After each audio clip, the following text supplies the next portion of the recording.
All right.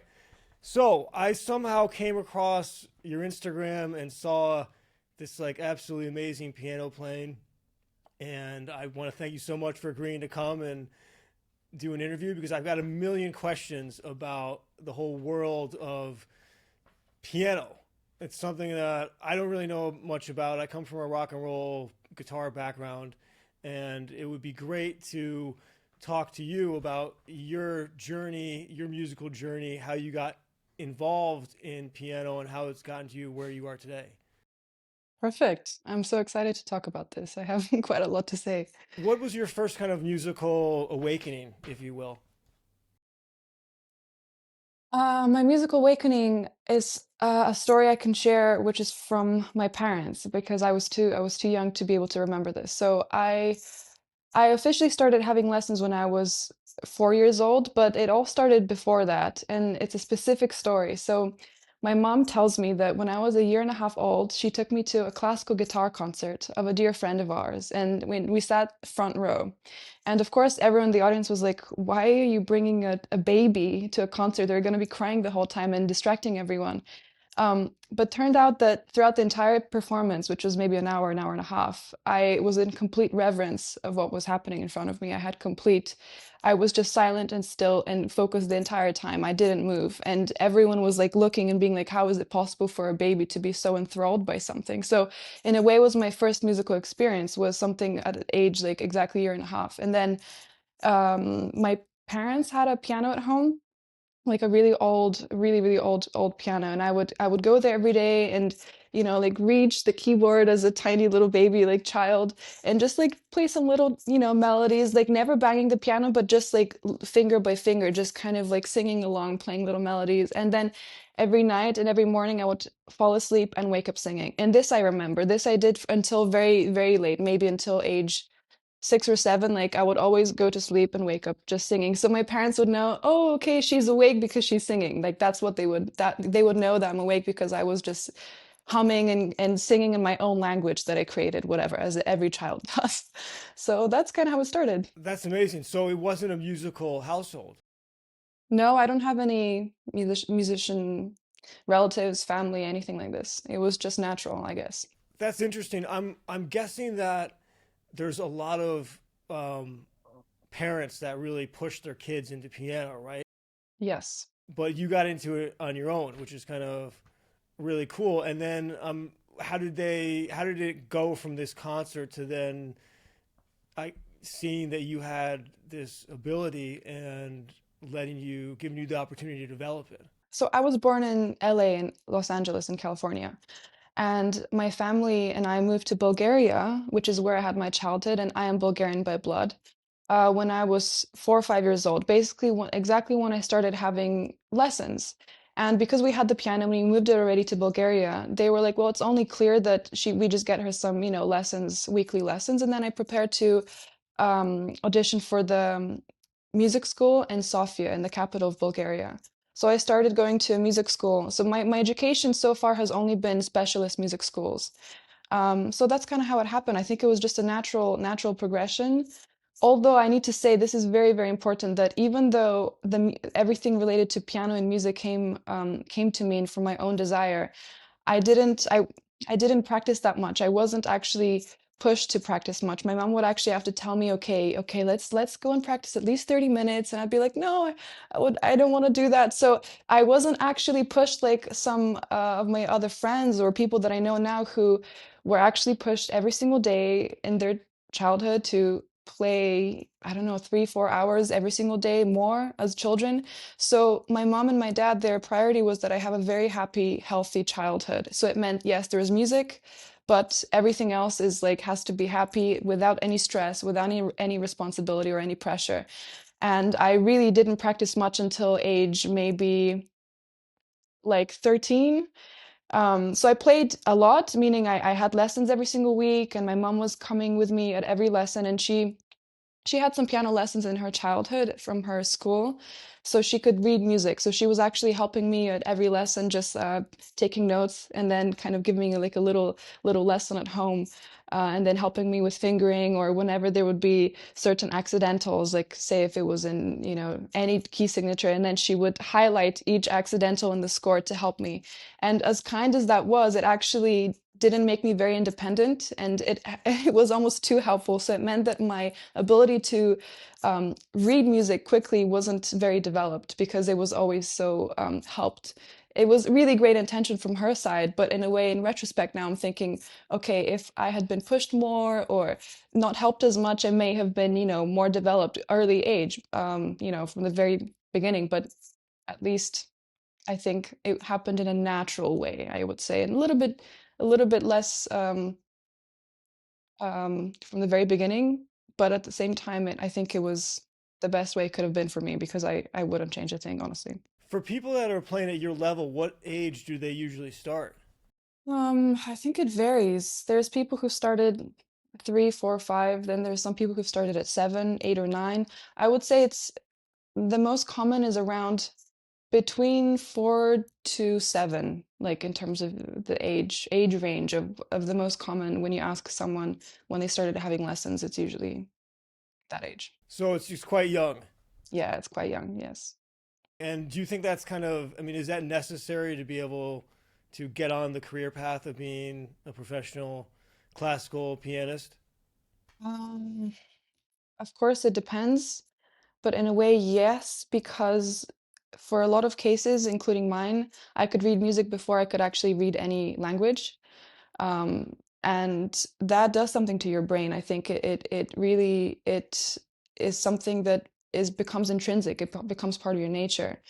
And having lessons and hearing music and reading music, performing, practicing it just does something to you. And I think at these early stages, it's so incredibly formative, and it becomes part of you. You don't have to think about how to walk because you've been doing it your whole life. So it's kind of one of those things. And I think it's the case for athletes and quite a lot of professions that have to kind of start quite early on because you're more malleable. Your brain is more able to really adapt to something so new and so complex that takes years, decades to develop. That's really interesting. How many different like main schools are there or schools of thought in childhood piano education? I think it varies from country to country in a way, and there's different there's like German school, then there's the kind of Russian school, which is quite well known, and different countries take inspiration from these kind of typical schools of thought. So it really, really depends. And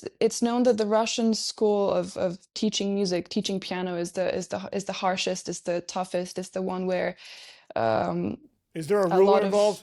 there could be. I mean, yeah, I know stories of all kinds of people who've been deeply, deeply traumatized. And I mean, I can get into some stories, but it's the problem is that with a lot of these teachers who teach in such a way, they ultimately have a lot of deep insecurities, and they lash that out onto their students. And so, if they're unhappy about themselves or about their career, they just cannot handle that within themselves, and it comes out, and it becomes this completely toxic relationship between the student and the teacher, and it's horrible. I mean, you can see when you meet a teacher or professor very quickly if they have ego problems, and often it can be related. The strictness can be related to the fact that the person is not particularly emotionally well regulated, but also it can come from really, really, really deep passion and desire for greatness. So it can be both, and both can simultaneously exist also. Or sometimes it's more the other, or sometimes it's more it can be these two extremes. So not only do you have to pay attention to your lessons, but you have to navigate the interpersonal relationship. Absolutely. That's really interesting. Did you ever do piano competitions? As a child, I did some. How big a part of child education are piano competitions? Because I know this must be an incredibly competitive world to be a child prodigy or somebody that's just really good at something that's so highly respected?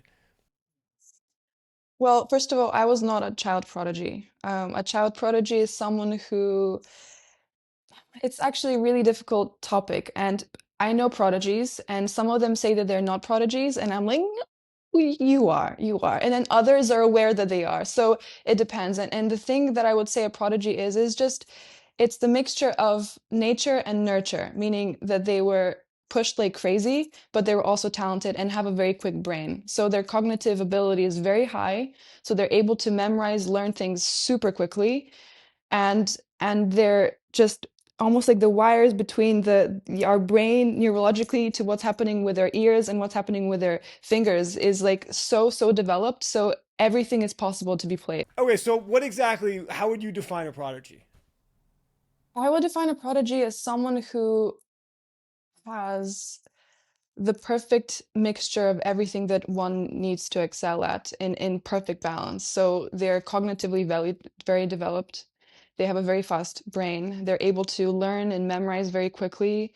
They have very intense training, so they practice hours a day, like every single day. They have a very good teacher, and they're naturally pretty good at it, meaning they have a nice natural talent for it. So it has to be a mixture of everything. And it's usually children who, when you see them play, either they have almost like a otherworldly maturity of understanding such depth of music, and you're thinking, how is it possible for someone so young to have such profound understanding? Like, where is that coming from? And they wouldn't be able to explain it. If you ask them, what do you feel here, they might not actually be able to verbalize it. It's just something they cannot explain. So it's in a way a gift, but it can also be a complete and utter mixture of being very smart and having a very good teacher and practicing hours and hours every single day. And so for me, my strength was that I was musical from the very beginning, meaning I just had a natural, I guess, understanding or feeling. Like musicality was my driving force of why I'm a pianist, and have never doubted whether I should be a pianist or not. But it's not like I naturally had good technique or practiced hours a day or had really intense education. So it was just the musical aspect and the love for it that um, kind of made me who I am today. But I was for sure not a prodigy. Absolutely not. Well, I think that's important for people to hear, though, because I mean, you somehow sometimes get the perception when you see somebody that's incredible at the instrument that they just kind of like they were born that way, right? But the truth is, as you put it just now, it was a combination of all of these different factors. One of them, most importantly, not just that they had talent, but they really practiced extremely hard to get to Exactly. that level. And I think we've kind of lost that.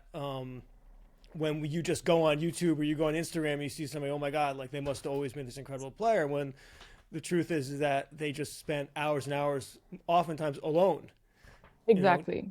just playing their instrument. And that's really what it Absolutely. takes. It's just you and the instrument and over years and years and years.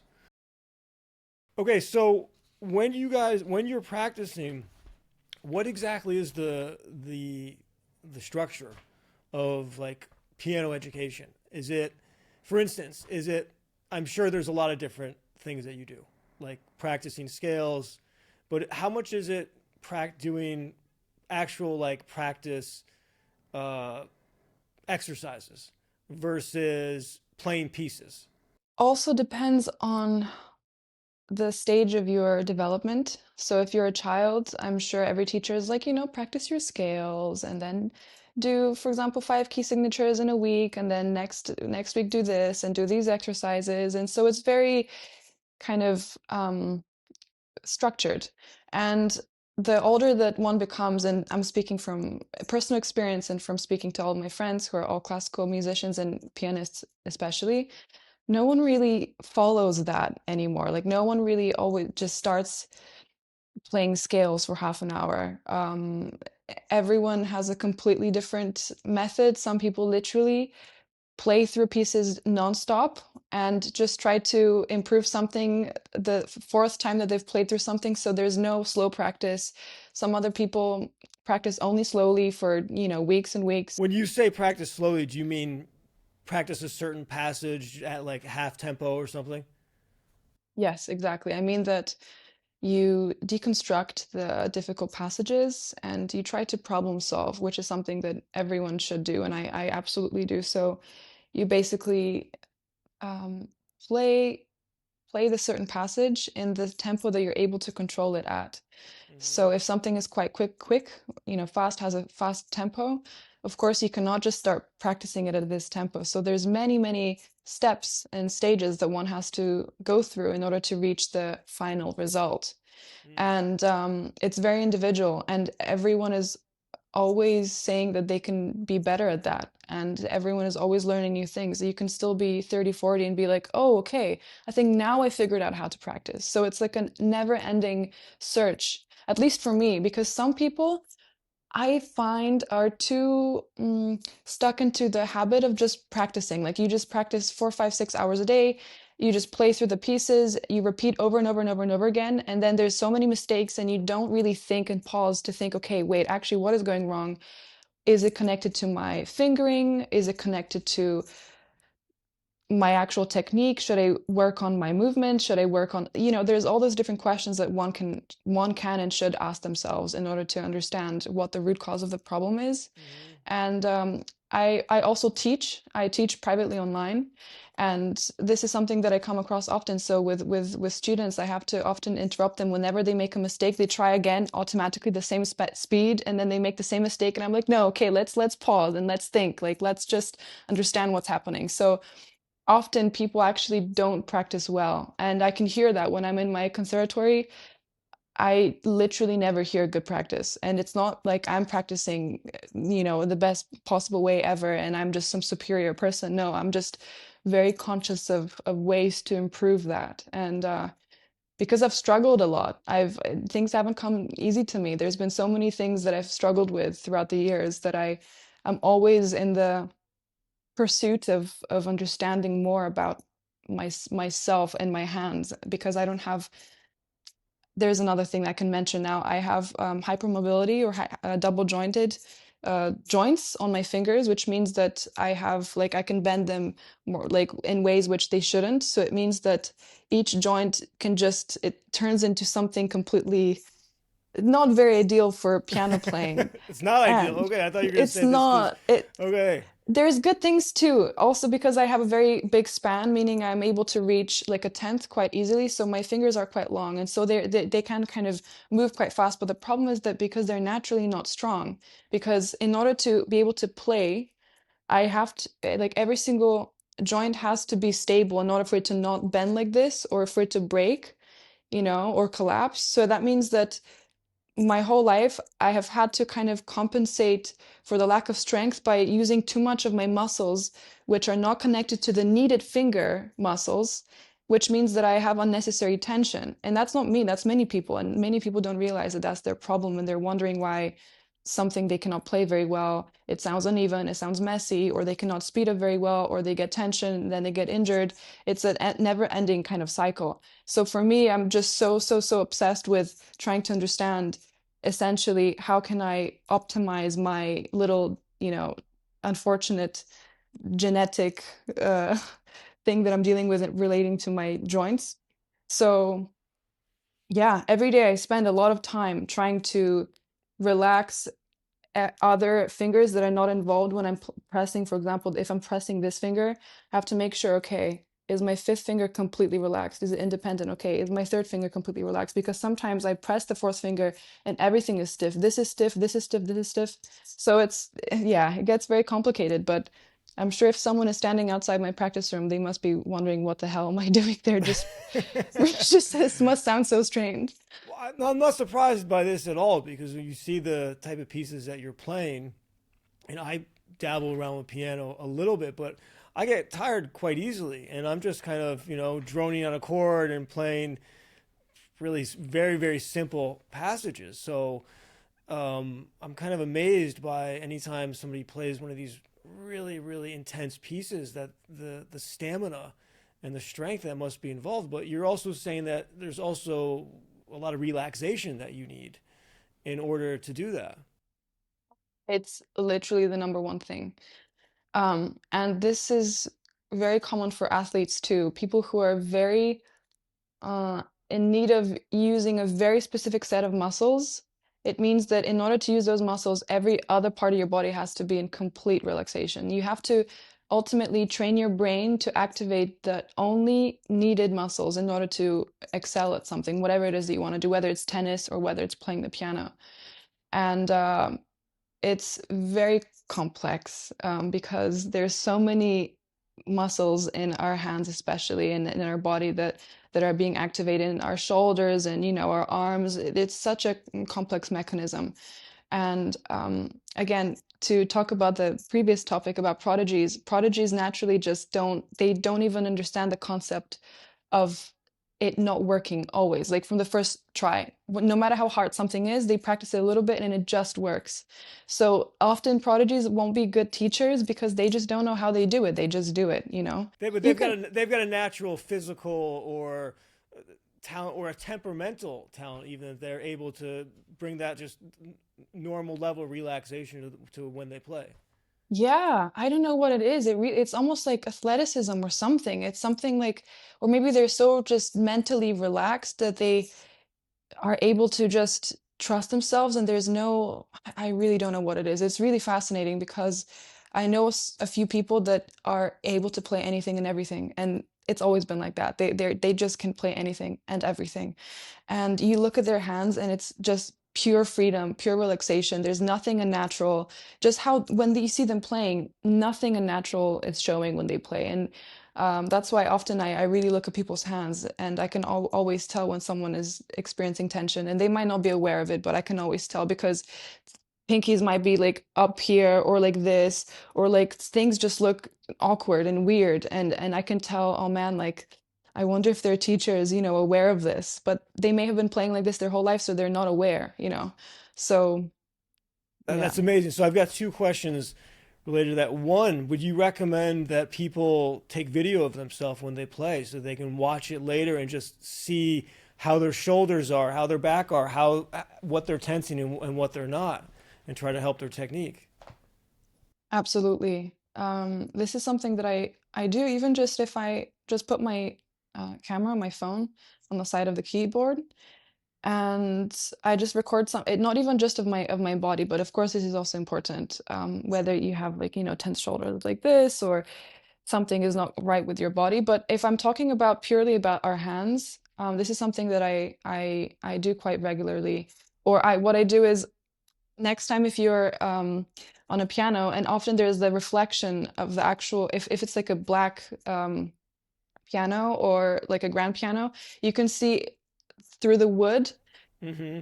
like where the lid is, you can see the reflection of your hands. And sometimes I literally do this as I'm playing just to see is my pinky tense? Because I really struggle with these three fingers. These are the weakest fingers in our hands in general for everyone. This is the case for everyone.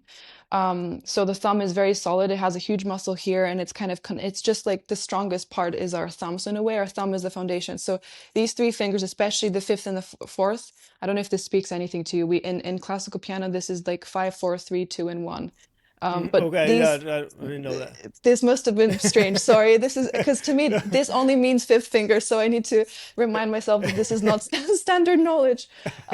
But yeah, these two fingers are a complete pain, and so it means that I always have to check. Okay, I can feel something's not working right. I need to film myself to be like, okay, oh, it seems like my this finger is just tensing up and it's not allowing to release the other finger fast enough. So say there's a passage that goes like da da da da da, like da da da, like right very close to each other.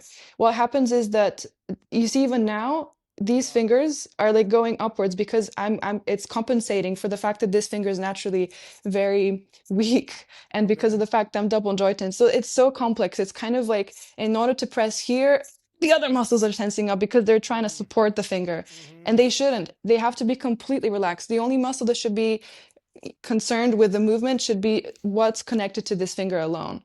So it's finger independence, and this can happen not by just drilling scales 1,000 times per day and doing exercises. Because what's the point of doing an exercise if you're doing it incorrectly with tension? Right. Has piano instruction incorporated like a multidisciplinary approach by taking aspects of like Alexander breathing technique or Tai Chi or yoga or like self like myofascial release massage type stuff or anything or Yeah, this is for sure. Even in my school, there's a mandatory course that we need to take of you get to choose. You can do qigong, you can do yoga, Pilates, some other things. Feldenkrais techniques, different things that help us to become aware of our bodies and our breathing. And this is for sure something that one should do, and just to not actually hold any unnecessary tension in our body in general. So yeah, it's something that is always recommended. have you done any of this anything that's really helped you? Mm, Not particularly, not yet.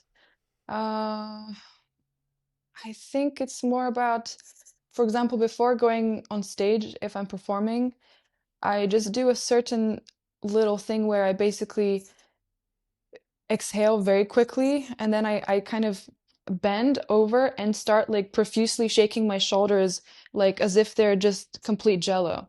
So I just like shake them so the blood goes down to my my limbs, because I get really cold hands. Even right now they're very cold. And the worst thing is going on stage and you cannot even feel your hands. This has happened to me endless times. It is a complete nightmare. And I'm sure there's many other pianists, if they're watching, they would know exactly what that feels like. There's nothing worse. So that means that you have to really tell your heart to pump blood where it needs it to pump. And so yeah, I do this kind of little not exercise, but it's like a little weird looking movement that helps to release any tension and to get the blood flowing. But that's rough though, right? Because there's no warming up backstage because it's a loud instrument, right? You can't just go in and say, "Hey, I'm going to run a couple scales here, get practice." No, I Is there a backstage piano in a concert hall where you can warm up?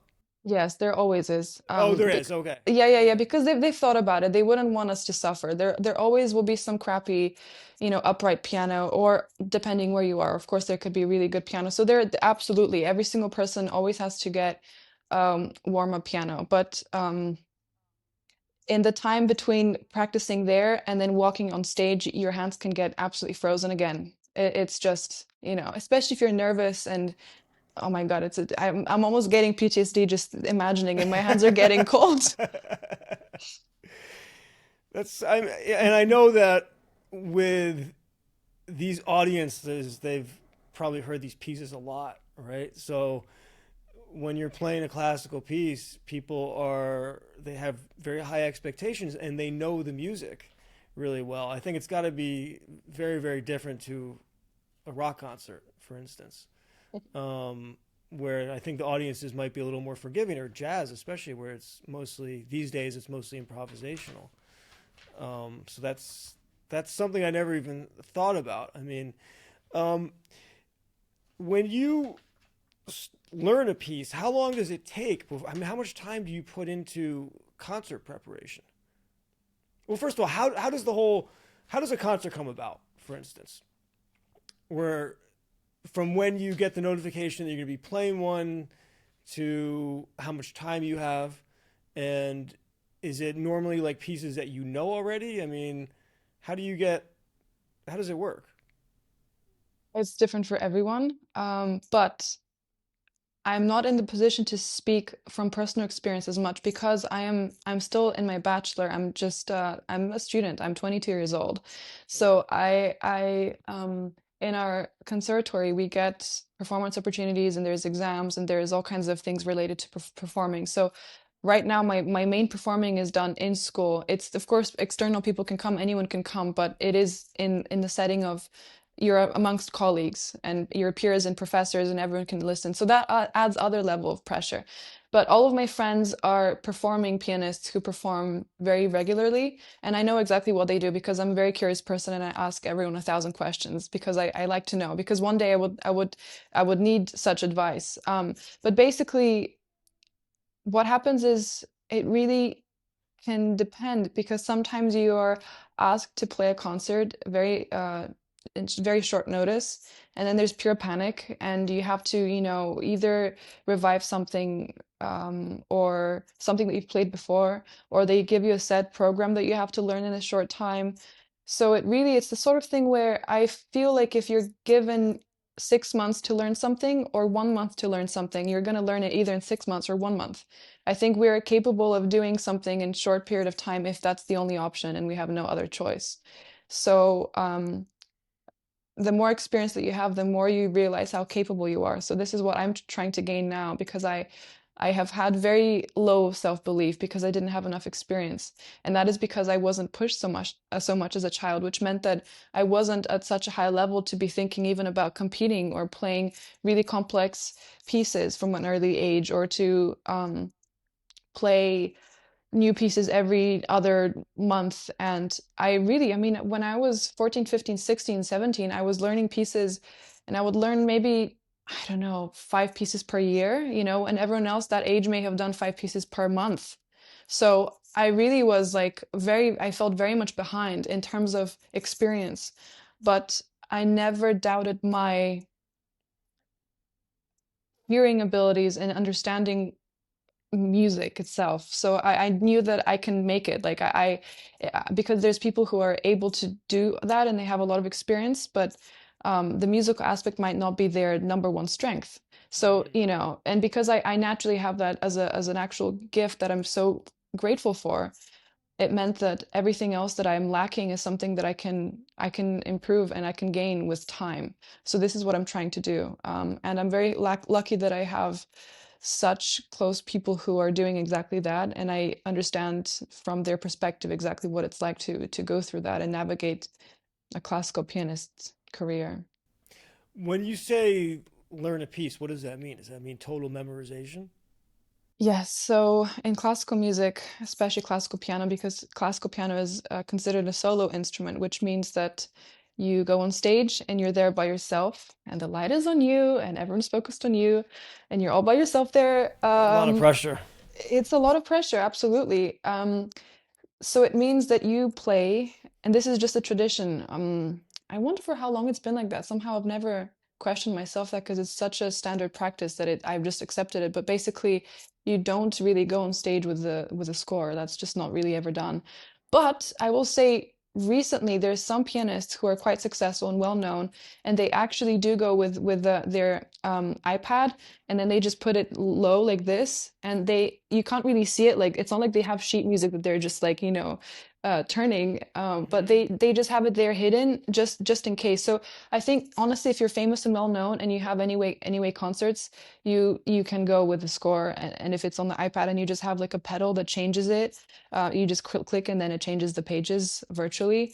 So yeah, but for example, in piano competitions, which is a huge world, majority of pianists, their purpose of being a pianist is to compete in every competition that there is out there, and hopefully win a prize. And that's kind of how they live month by month, is from winning prizes, which is an insane life to live. That's not something I ever want to do. That's just would destroy me.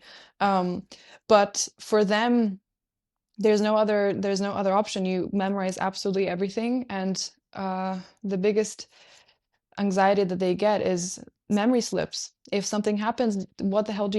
You have to trust yourself enough that you're gonna figure it out in the moment. And whether that means that you repeat a section, because sometimes you imagine you get stuck in a loop. Like, you get to a certain point, you memory just completely goes out the window. You start again, you get there again, you start. It's like, oh my God, that's like everyone's biggest nightmare.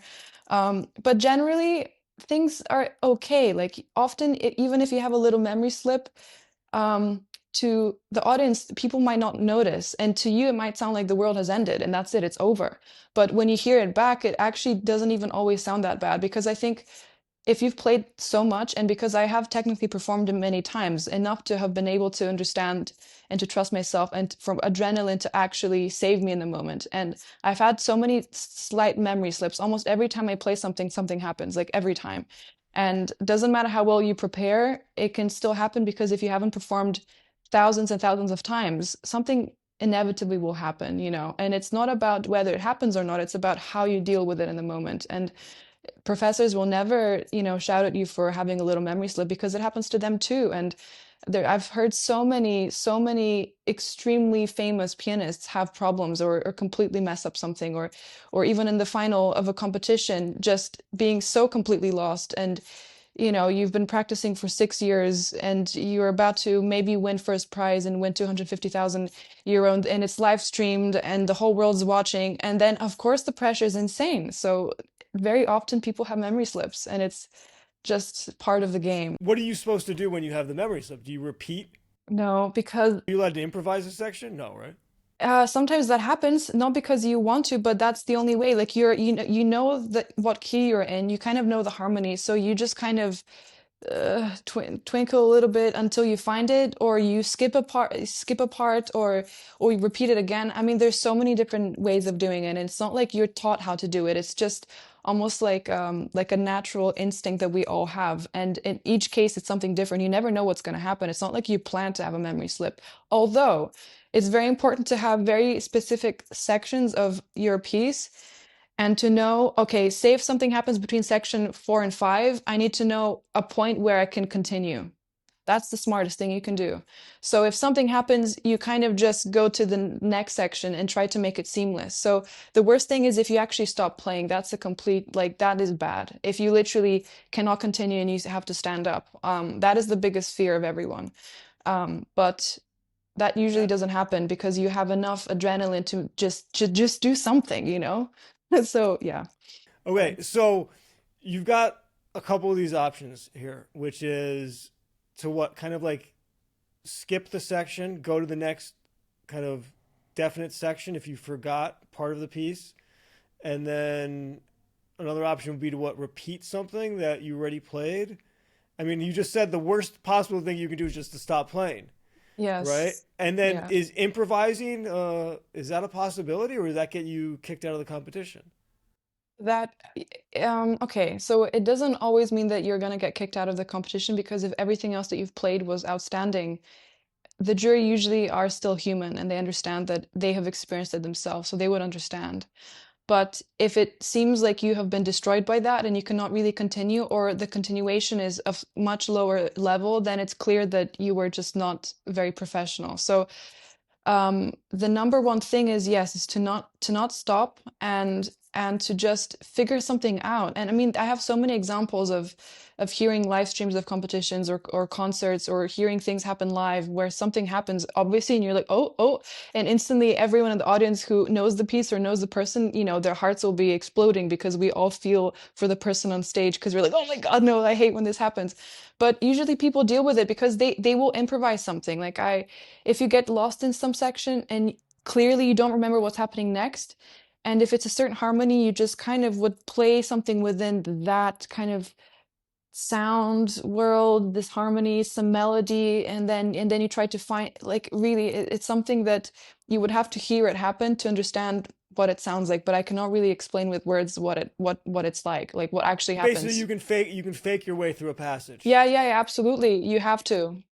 Absolutely, absolutely. You have to fake your way. And there's been times where, for example, in finals of competitions, which usually the final of a competition, of a piano competition, means that you play with an orchestra, which means that you're the soloist and you play a piano concerto. And a concerto is basically a piece that's been written for the piano and the orchestra. So there's the conductor, the orchestra, and you.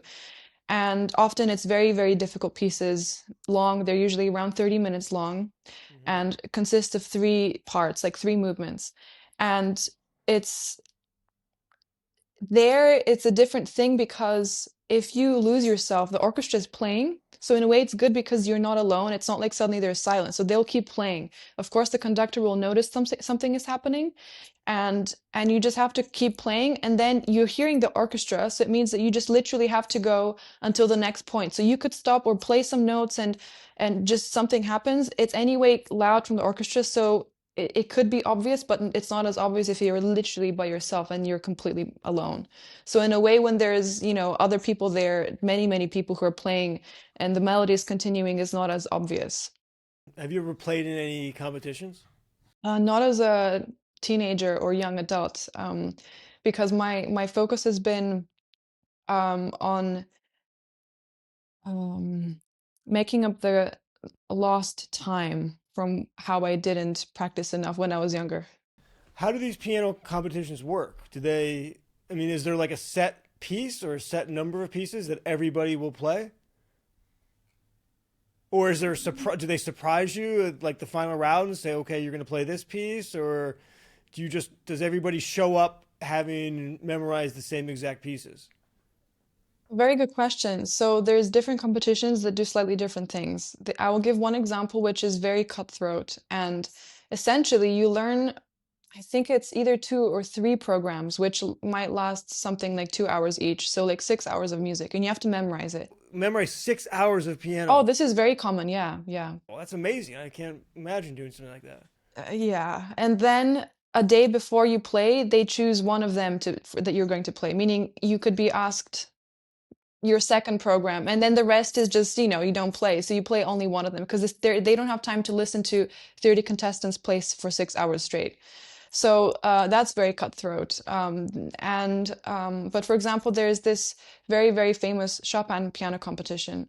And there you, of course, all play Chopin. So every single person is playing Chopin. And it means that there's so much repetition. It means that the jury has heard the same nocturne literally 100 times.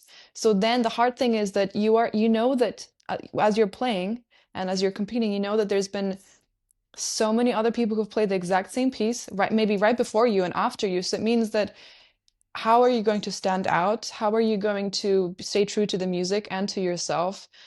It's unbelievable amount of pressure because everyone is playing pretty much the same thing. I mean, you can choose between certain pieces, but so because there's so many contestants, they overlap many, many times.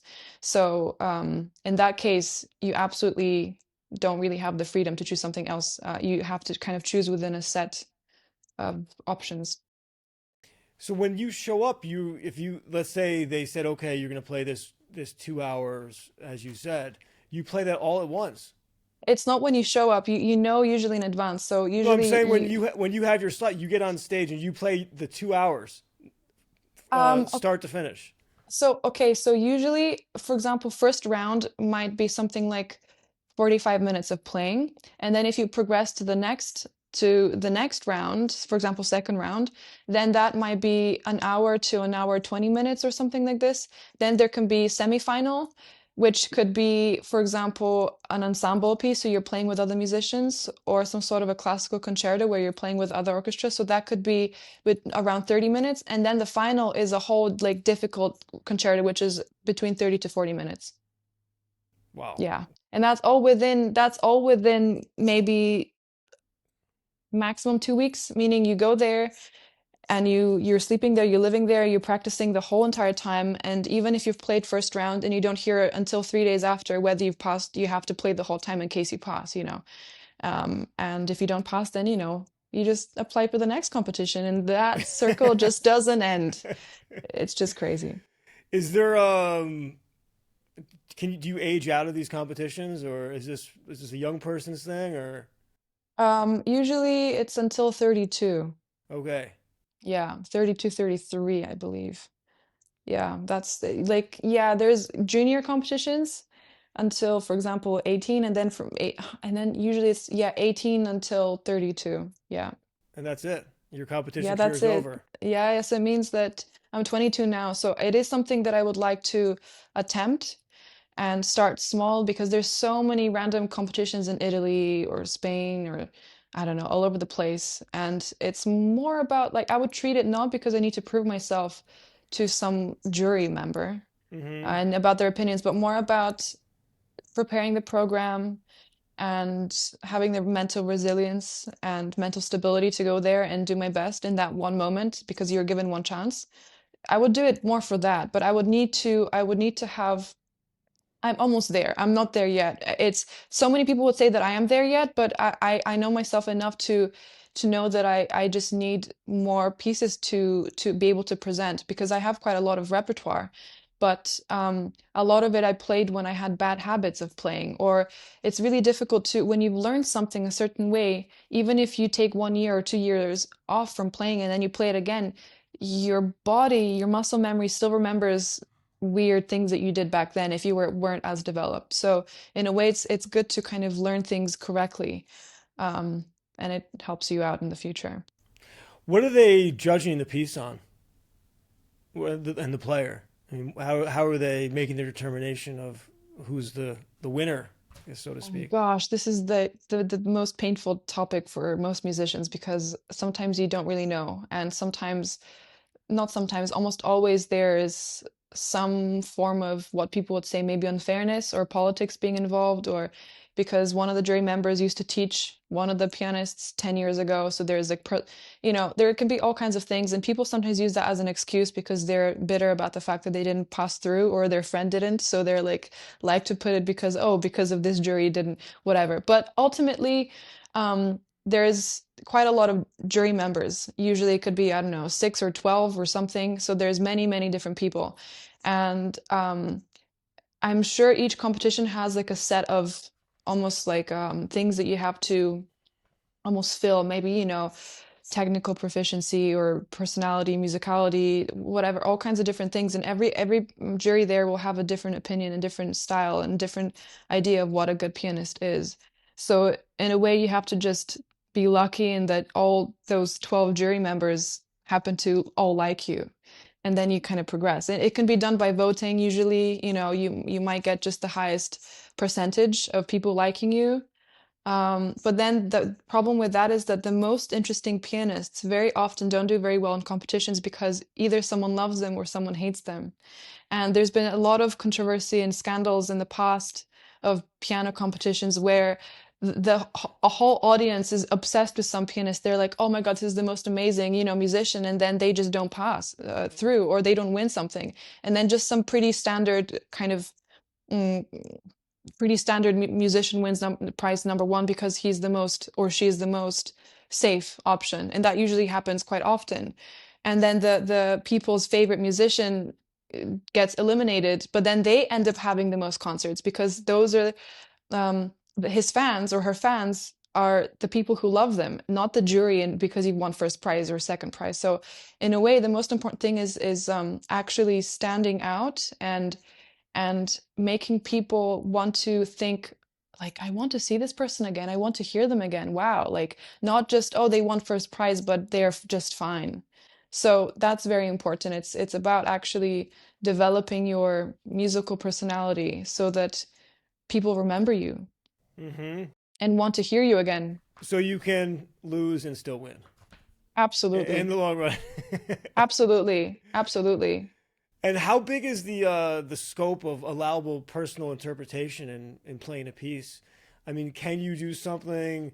Will you get kicked out of the competition if you just go completely off what the standard tempo is, for instance, or you play a piece that's a section that's supposed to be played very hard, very soft, and you have your own kind of like totally unique non-book interpretation on the piece? Is that something that's totally crazy to even attempt, or what? Yeah, in a competition, usually being creative or brave or having freedom doesn't do very well. Okay. Yeah, it's exactly because maybe two of them of the juries might be like, finally, someone does something unique, and then everyone else is like, what the hell? Like, who do they think they are to do something like this?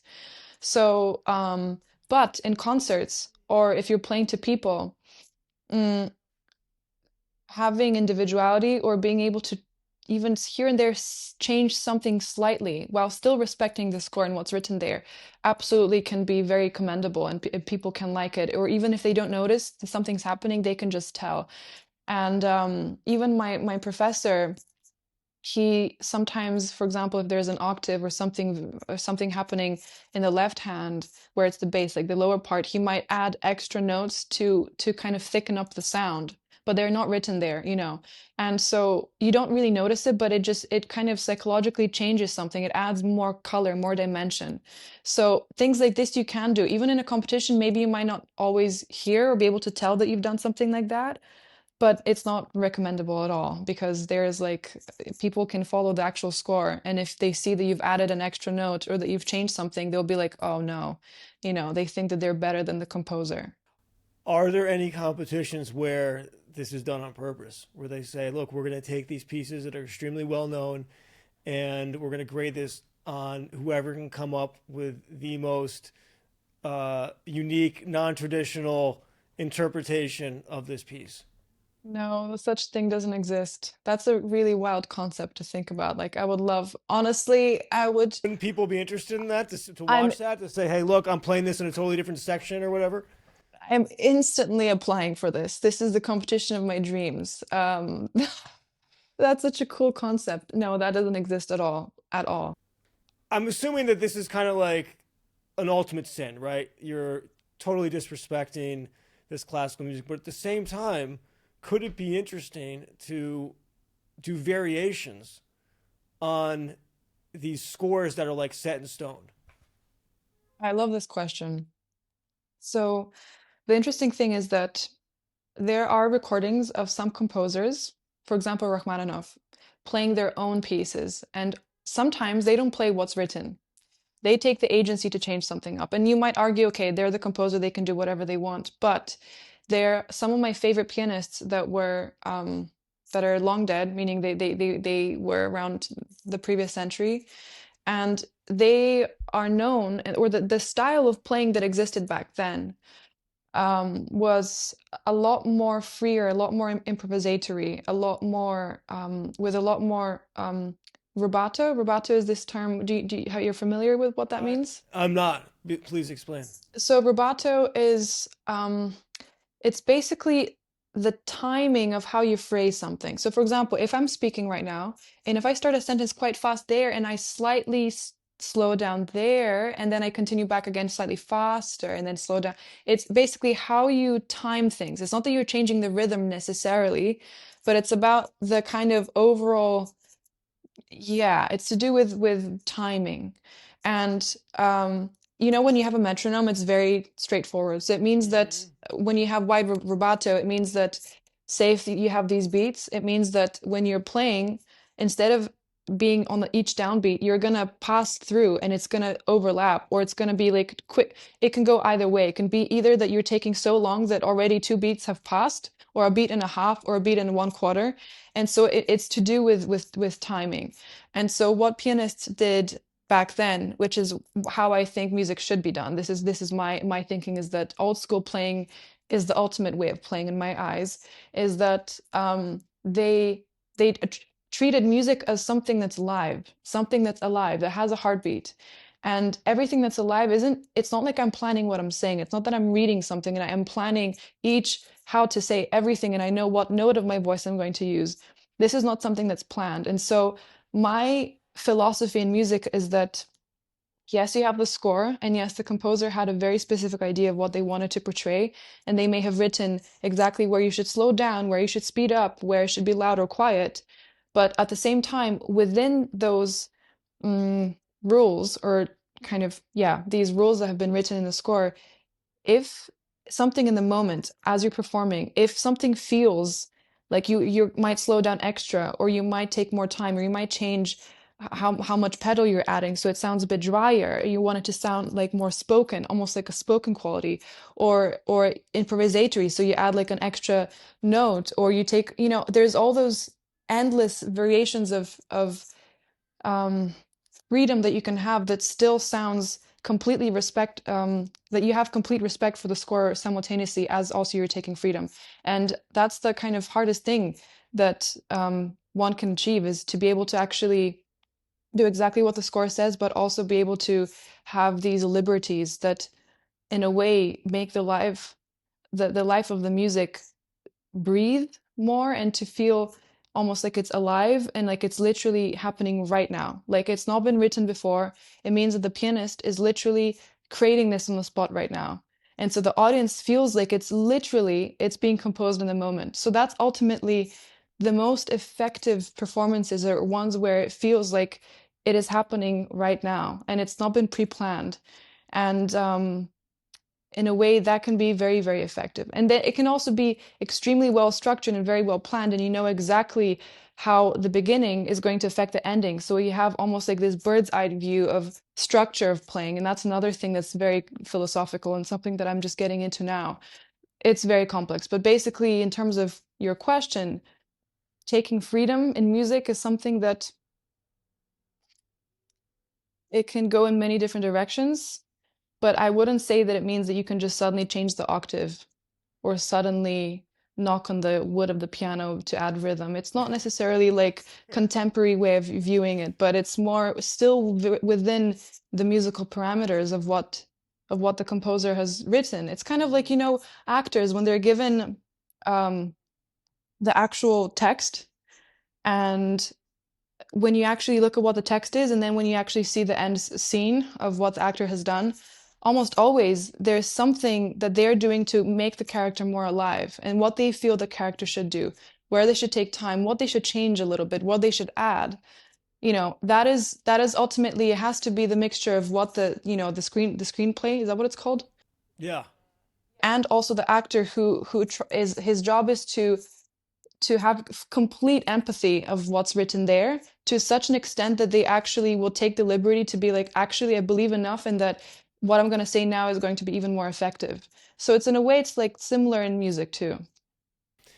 With all that being said, what is it about a pianist playing that really you think makes him great? So again, this opinion could be uh, different from everyone's perspective, meaning every person might say something different. But if you're asking me in particular, I would say that um, I usually look out for people who are very sensitive in terms of what they hear. I can tell that how developed their hearing is shows in the intricacies of how they actually play and how they respond to harmonies, for example, or how they take time in certain moments, or what they focus on and where they accentuate a certain melody or certain note. There's things that can show that to me very quickly of when someone is concerned only about the melody and making it a kind of more operatic or more kind of performative and very kind of lyrical. And then there's people who are able to not only focus on that, but also change the melody depending on the harmony. So to me, my favorite thing in music is harmony. I think music does not exist as just a melody. Like to me, melody is is um is not the number one thing. And it's the melody becomes alive and it becomes meaningful only because of the colors, so to say, of underneath of what's happening in this melody. I don't know if you've heard any examples of people reharmonizing certain melodies or songs where they take one melody and then they change it 6 times with different harmonies, and how emotionally you have a different response to each variation, and that's simply because of the harmonies. It's not because of the melody. So it means that if you have a certain feeling for those things, and that's not something professors teach, you don't really learn that, but I can just tell when someone is naturally sensitive to certain harmonies. And what I mean by harmonies is that, for example, if there's dissonance in a harmony, when there's something that by itself might sound a little bit ugly, or like it has to resolve to something, that is usually where the kind of beauty and the tension actually comes from. So if there's like a minor second, major second, or like a tritone, or like a major seventh in the context of other notes, where it's actually a beautiful chord, that can kill me sometimes. Like there's literally been pieces where I just hear a certain moment and I have to replay it 27 times because I love the sensation that I physically get when I hear that certain chord. So it means that naturally when I play that, I'll do something without trying to kind of show that in a way. That's kind of one thing that's very, very particular and kind of hard to explain. But then also, one has to have good enough technique to be able to show that. So that's to do with technique, because if you're just very emotional and you move a lot and you show all these different things, but you can't really play or you cannot actually show what you want to say, then it kind of makes no sense. So you need technique to be able to actually show the musicality. It's not about how you look, your face or your body. That's just a byproduct of what you're trying to create. But you should be able to close your eyes, meaning the audience should be able to close their eyes and be just as moved from what they're hearing as if they're to actually watch you play. But it shouldn't be about the visual aspect so much as it is about the music itself. That brings up actually a really interesting point because if you watch videos of pianists playing 50, 60, 70 years ago, they were a lot more physically reserved. And now when you see great pianists playing, they're incredibly expressive. I mean, they're putting their entire body into it and you can see all of the emotion of the music on their face as well. How is that kind of change happened to the point where it's acceptable to do that? Because I'm assuming back in whenever in the golden, it was, they called the golden age of concert pianists, it was looked down upon to be kind of a wild person, if you will. But now it's acceptable. I mean, you can perform at the top level and still be very expressive and be very emotionally, uh, outwardly emotional when you're playing. Yes.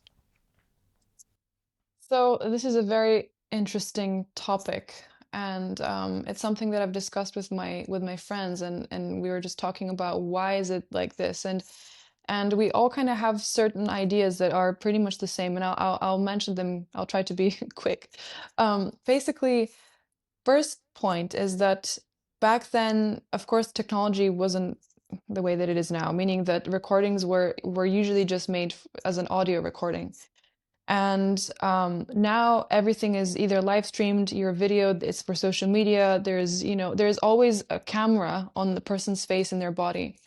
And naturally, we are visual creatures. So it means that, especially for social media, if I were to, for example, put my phone and I were to play completely still with zero expression, which wouldn't be something that I would always do. It's again, there's certain moments in music where you have to be still, and the music requires, and it needs you to be still. And then there's other points where I don't know, I think your body and your face kind of listen to what the music is saying in a way. Anyway, but basically, I think back then people weren't as stoic as it may have appeared, because when you're actually probably watching a pianist, you would have still seen that they're actually doing something, but it was just a lot more subtle. Mm. But now, because everything is filmed and everything is you're shown your entire body and your entire face is being shown, so it means that people, I think, naturally started to feel like this self-expression or what they actually feel. They wanted to show that because people were actually seeing it more, and audiences were being even more maybe affected by that because they were seeing that, okay, the person is really moved by what they're playing, and they're moved themselves therefore because they're seeing the person being very moved. I think that could be one point. I don't think it's not like in a textbook it's written, oh, it's because of this, and then there's this rule which meant that you have to be more expressive. I think it's Mm. natural, kind of even self-expression has just become more of a thing now.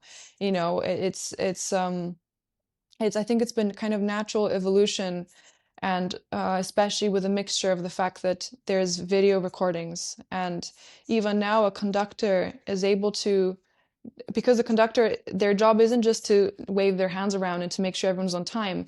It is absolutely to direct the emotional character of what's happening, and they can do that just with one facial expression, even not even with their hands. So just from how their face looks, and when the musicians are looking at the conductor, judging on their face, they'll know what to do. So things are, and the camera will be there and they'll show that, and you might be able to see that the face of the conductor is they're conducting literally with their face. And that also is, I think, a part that even in conducting, these things started to show more, that conductors became more expressive. So this kind of expression, outward, external expression, even self-expression artistically, just started to naturally develop in a way. Do you have to adjust your level of outward expressiveness to the conductor that you're playing with? That's a question I never thought about. I don't think so. I think nowadays you really can do whatever you want. I mean, there's certain pianists that are known for looking very bizarre on stage. And Mm. actually, one of the first pianists, Glenn Gould, I don't know if you've heard of him. I have. Yes, he was very eccentric, and he was, humming along and singing and sitting extremely low in his chair and conducting as he was playing, and being just, an eccentric guy.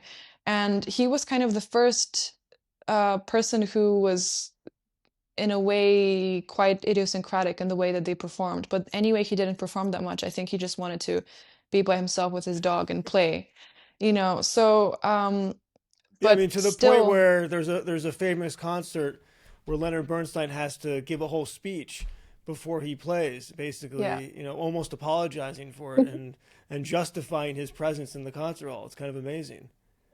And you're saying Yeah. that you don't have to do that anymore. We've gotten to the point where you can individuality is praised and it's wanted probably for. Yeah, it's praised, but it really depends because there's still some people in the comments. I remember I posted one video when I was playing Rachmaninoff, and um, some people were not happy about how I was looking, and they said, "My God, you should have been an actress instead and not a pianist," you know. So there's people who still think that it can be excessive. And honestly, I will say that in a way, I agree. When I was about 15 years old, 15, 16 years old, I truly I was able to tell how good of a musician someone is by how they looked. So that was a little bit immature of my side, and I'm completely able to admit that. Like it was a little bit naive. It was too pure. It was kind of like, oh wow, okay, they look like they're about to have a meltdown on stage. That means that they're deeply musical. So that's how I was able to gauge whether someone is good, was literally by that. So if we had this conversation back then, I would be saying judging from how they actually look. And so from now in the last, I would say maybe 2 years, 3 years, I've gotten into listening to these old recordings of these golden age pianists, and there's no videos there. And I understood how much even more I could be moved by playing, especially some composers I wasn't naturally drawn to, such as Chopin, for example. I Because Chopin is very melodic composer, and as I told you before, even as a child, my favorite pieces were very complex, very based on polyphonic writing, very very dark, very just focused on the harmonies. And I never was feeling that connected to something that felt lyrical and pretty and beautiful. Like I felt almost allergic to nice music. As like I always remember being like that as a young child. And again, I was a very happy child. It had nothing to do with what I was experiencing, but somehow in art, and still to this day, I'm most moved by pieces that are in minor key, by dissonance, by something that feels very intense. It can be intense inwardly, it can be intense, externally. Um, but in terms of showing these emotions, I think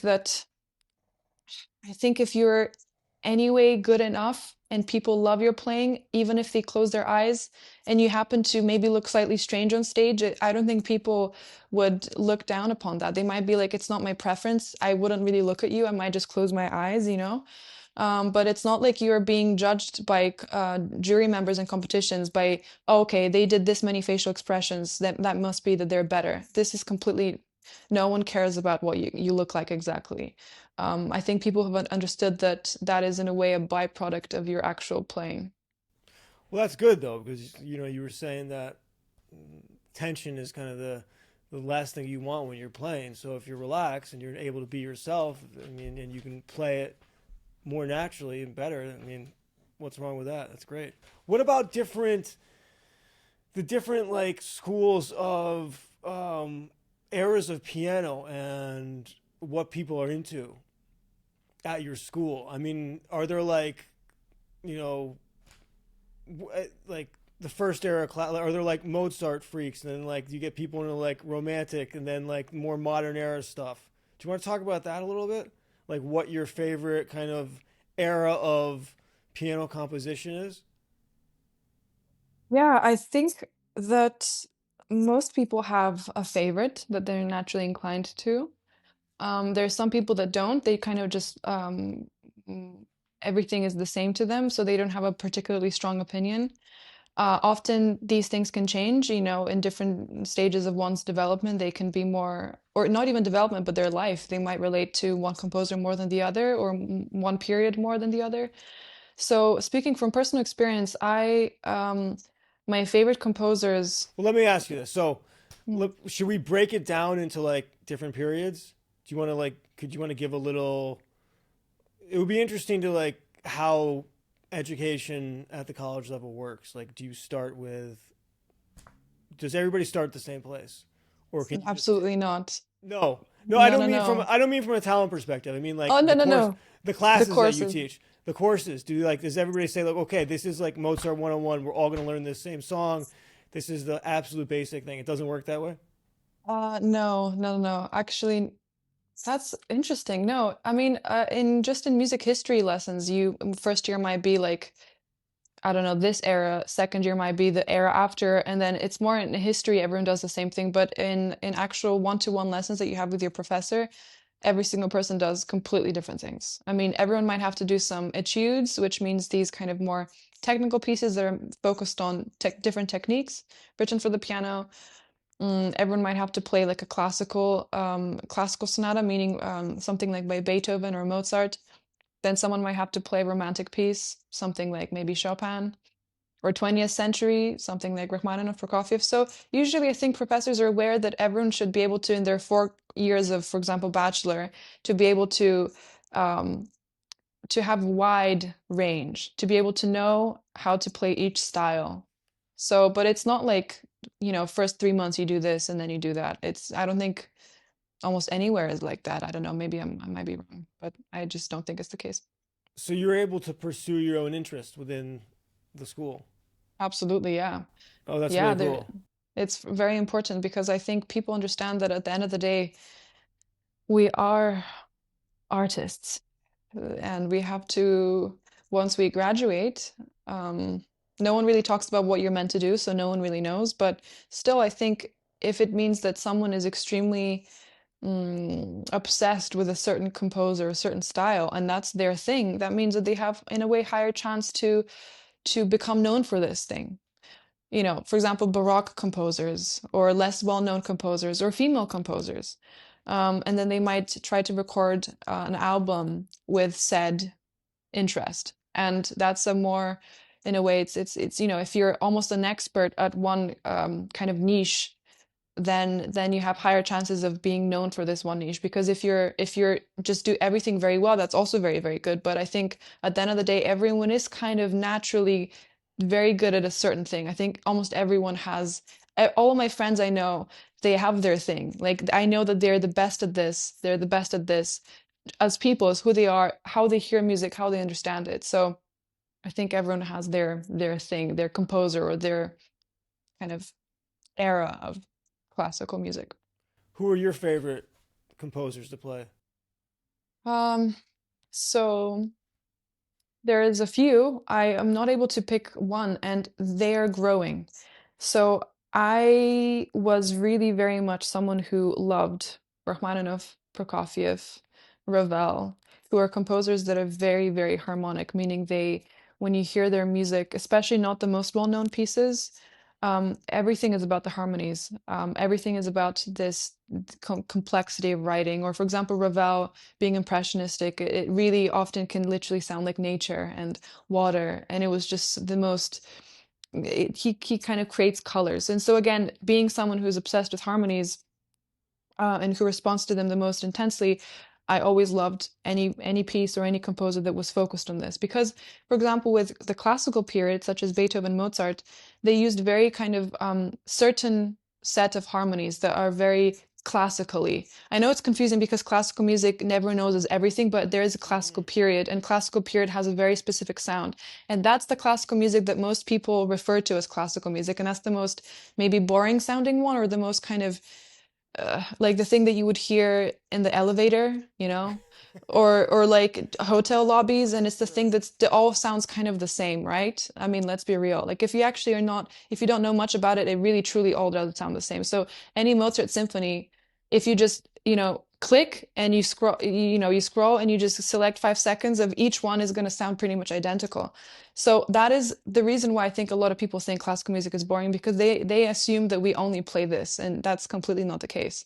Um, so yeah, I always loved the kind of more deeper, more complex writing. And now in the last few years, I have expanded my taste completely. I have started loving certain pieces by Chopin, and that is simply because of those recordings that I was mentioning before of my favorite pianists that just have these old crackling recordings that sound like the quality is terrible, but I love it. And the piano even sounded almost like a different instrument because their recording, abilities were completely different. So the sound literally sounded very, very unique that you cannot really replicate this now.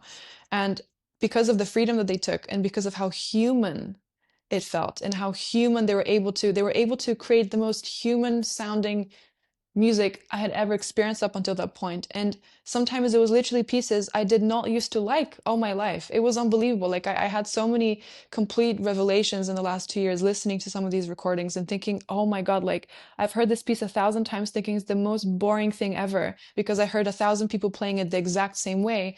And then bam, I heard this one pianist who played it, 19, whatever, 40 or something. And suddenly tears just pouring down my face and being like, what is this? So that is when I expanded my taste, and I was able to connect so deeply with Schumann. Again, if I was hearing myself 4 years ago, I would never be able to believe that. Chopin, again, never would have been able to believe that. Even Mozart, I'm now playing a very well-known Mozart sonata, which I used to think is the most boring thing I've ever heard in my life. And I'm loving it. Every single day I'm spending at least an hour on it and just with pure joy. And that's because, again, it's the certain style of playing that I just didn't hear now that is being played now. It's completely not the case anymore, whereas it was the case back then. So again, I'm taking inspiration from those old masters that were alive back then, and it's giving me the ability to fall in love with so much more repertoire that I wouldn't have otherwise. That's amazing that one great recording and one interpretation can totally change your perception of a piece of music. It can literally just change my life. It honestly feels that powerful. Yeah, so it's not about the piece, it's about the interpreter. So my desire as a pianist is I want to be an interpreter. I don't want to just be a pianist that just plays, you know? And it's nice and safe and polite, and I sound like a good student, but my desire is I'm like, I could die in 5 years, so I don't want to just play like absolutely every recording that ever exists. So, but also I don't want to be disrespectful. It doesn't mean that suddenly I think that I'm going to literally change everything. It has nothing to do with that. It's just mm, little things that people will notice. And I remember last year when I had my exam and my professor saying, I can tell you love old recordings. And they all really liked it. They loved it because it's not standard, but I did it in a way that was convincing and everyone can appreciate that and they can really like it because if it's done well, it's convincing. And you can usually tell if someone likes old recordings almost within the first 5 seconds of hearing them play. It's a certain unspoken thing. I cannot describe what it is, but you can kind of tell. It's like a certain flavor of something interesting. Yeah. But is it something like about the technical uh, imperfection, if you will, that you like, or is it just people were playing differently back then? I think it's literally to do with uh the way that they phrased something. So what I mean by phrasing is to do with how a piece of music has the way that it starts and how the phrase ends. Like everything is done in phrases. Like it is meant to kind of replicate speech or singing or crying or praying. It is meant to emulate in a way something human. Hmm. So I always hear music in speaking. Like I imagine it as if it's someone literally sitting down with me and telling me a story. And it's to do with, okay, I'll give an example. Say if I'm saying, okay, once upon a time there was an old granny who lived in this old village and she loved her grandchildren very much and she cooked them soup. That sounds kind of performative and it sounds like it kind of sounds like very standard way of telling a story. But if you, and even, but then if you say it in a different way where it's like, okay, it's actually difficult to do that with a once upon a time because the second you say that it instantly feels like it's fake.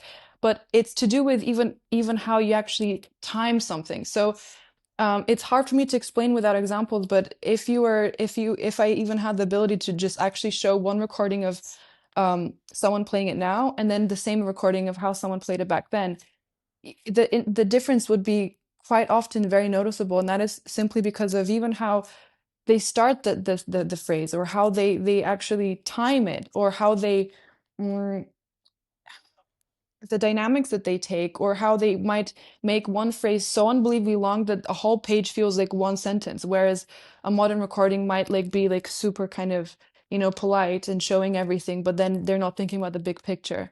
Or for example, if it's a piece by Chopin that is very kind of folk like something like a dance, like a mazurka, which is like a Polish dance because Chopin is Polish. Back then, the pianists, especially because a lot of them were students of a student by Chopin, so it was almost like direct connection.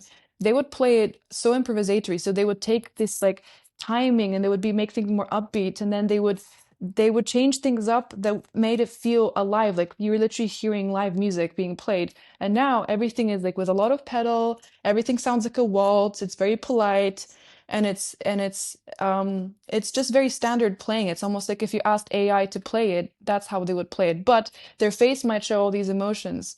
But then I don't feel moved by that because I'm like, your face is showing this, but I don't feel anything. But then back then, I don't see their face, but I'm so deeply moved by what I hear. That's really interesting to um, think about what you said, that they had a direct connection to the composer themselves. And even though they had that direct connection, I mean, you might think that because they had that direct connection, they would play it more stiff. But in fact, you're saying it's kind of the opposite. Yeah, They gave it their own personal interpretation, despite that. it's very interesting. I know. It's interesting to think how it was like that exactly. I think it's because, um, Do you think maybe it's the effect of re- recorded music in itself, that maybe because we now have recorded music, we have records, obviously we have streaming now, but once records started becoming a thing where a somebody became the standard, like a certain performance became the standard, and then everybody was just trying to play it like that. Whereas before, you didn't have any recorded music. So everything was an interpretation, right? It was how somebody taught you or how you heard it. And it was because you were doing it from memory. You couldn't put the record on 1,000 times and play it exactly like the record. exactly. And because of that, something becomes the standard. You have this path dependence where people just try to say, okay, Vladimir Horowitz played this, whatever, on this recording at Carnegie Hall, and now everybody, this is the thing that we have to aspire to and we have to mimic. That's perfectly said. Perfectly put. I think that is very, very accurate because I think that it is exactly right. I don't even know what else I can add. I think just back then, mm, exactly, people didn't really, even to record something, that was just such a ordeal. Mm-hmm. So nowadays you can, I mean, you record with your phone any second of the day, you can do it and you can upload it and suddenly, anyone can hear it. Back then to record something, it was something that people just didn't do. So I cannot imagine how many pianists, that we have never heard simply because they just couldn't record something. So that's completely right that people, if that's what they heard, that's kind of what became the standard. And now, through having more and more videos and more people playing, and maybe more rules from competitions where you have to just follow the score and not be like them, it's more like maybe just jury members were thinking, okay, the most important thing is actually what's written in the score. You need to follow it exactly as just each direction that has been given to you, and not like those old crazy dudes who played it like how they wanted it. I don't know. Mm-hmm. I don't know exactly, but what you said is very, very correct, I think. Yeah. That's really fascinating. What are your other kind of musical inspirations for you when you're playing? Other art forms or just beautiful things in life or For me personally, I am a very visual person, so I gain a lot of inspiration from watching, specifically right now, and it's been the case for quite some time, but especially right now, I'm in a phase of watching dancers and choreography. And because essentially what they do, and of the level that I admire, are dancers who are literally able to translate what the music is, no matter what genre it is, into movement. So if something sounds, even if it has different characters, it's not just about like moving their body on each beat or a different melody and doing like a certain movement, but I mean something along the lines of like if something sounds kind of wacky and weird in like a certain moment, and they instantly, their body just looks strange in that moment. Like it's about like this level of musical perception that they're able to translate. And when I watch that, and I have currently a favorite choreographer called Calvin Kim, and he his team is a group of like 29 South Koreans who I watched their performances in this vibe competition in the States, and I literally spent like 4 days just watching their performance over and over and over again. One is a Caravan, which is a very famous jazz piece. I don't know if you watched the movie Whiplash with this jazz drummer. Yes, it's one of the main tracks from that. They made a choreography and it was the most mind-blowing thing. And this other choreography to this other song, and I literally watched it 1,000 times because I've never experienced such musicality. So to me, the level of inspiration and the level of almost obsession and passion that I feel from seeing this level of musicality in other art forms, especially related to movement, completely influences how I listen to music or how I play, because in a way, often when I play something and if I close my eyes when I listen to a certain piece, I see choreography somehow. It's something in my brain always is connected to showing movement or like how something sounds, and your body just translating that through movement. So somehow in my brain, those two things are very tightly connected. So I would love to actually explore that in the future. That's something I haven't done enough of, but I would love to actually take like actual dance classes and like actually develop that because I think it would really help me.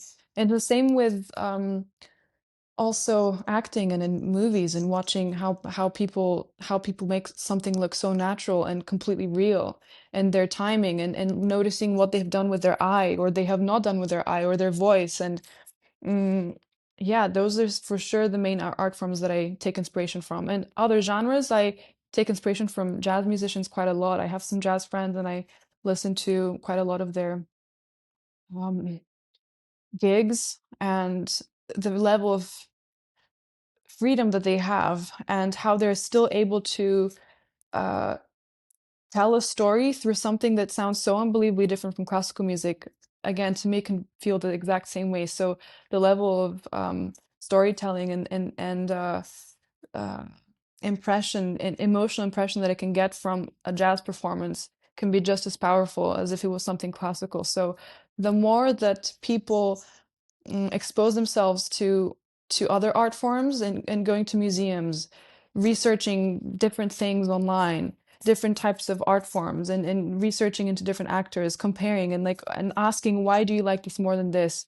Even with classical performances, like why do you like this? Why do you not like this? And asking yourself why. I think becoming almost like a creative critic is something that is incredibly useful because it kind of heightens your ability to understand why you like something, and then to almost take this principle of creation or self-expression or storytelling and put it into your own art form. I think it's very crucial. At least it's a very big part of my life.